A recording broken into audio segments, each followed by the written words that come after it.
एक समय की बात है जब पांडव और कौरव राजकुमारों की शिक्षा पूर्ण हो गई थी। सूरज की किरणें जब भूमि पर सोने की तरह चमकती थी, तब राजकुमार अपने गुरु द्रोणाचार्य के पास ज्ञान की अंतिम सीढ़ी चढ़ने को तत्पर थे। द्रोणाचार्य का मन एक पुरानी चोट पर ठहर गया जो पांचाल नरेश द्रुपद के द्वारा दी गई थी। उस अपमान ने उनके हृदय में एक गहरा घाव छोड़ दिया था। यदि तुम गुरु दक्षिणा देना चाहते हो, उन्होंने राजकुमारों से कहा, तो पांचाल नरेश द्रुपद को बंदी बनाकर मेरे समक्ष प्रस्तुत करो। इस आदेश ने राजकुमारों के मन में एक नई भावना को जन्म दिया। अर्जुन, जो हमेशा से अपने गुरु की अपेक्षा पर खरा उतरने की कोशिश करता था, बोला, गुरुदेव, पहले कौरवों को आज्ञा दीजिए। यदि वे असफल हुए तो हम पांडव युद्ध करेंगे। गुरु की आज्ञा पाते ही दुर्योधन, जो हमेशा ही हर स्थिति में जीतने की इच्छा रखता था, ने कौरवों को लेकर पांचाल पर आक्रमण करने का निश्चय किया। युद्ध का मैदान रक्त और धुएं से भर गया था। दोनों पक्षों के बीच भयंकर संघर्ष शुरू हुआ।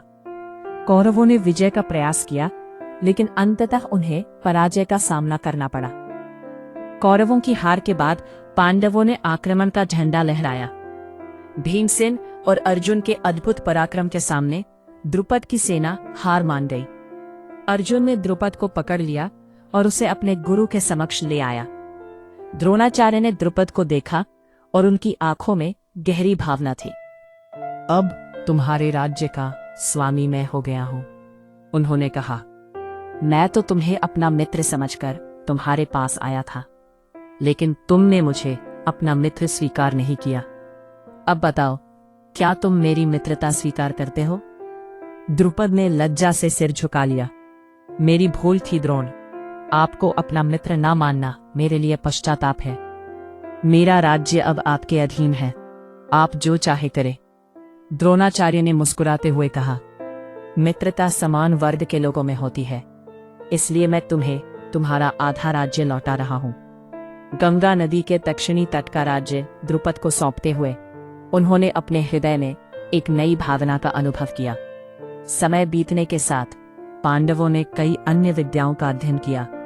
भीमसेन ने बलराम को गुरु मानकर गदा आदि की शिक्षा प्राप्त की। युधिष्ठिर के गुणों की प्रशंसा चारों ओर होने लगी। अंततः धृतराष्ट्र ने युधिष्ठिर को युवराज के पद पर आसीन कर दिया।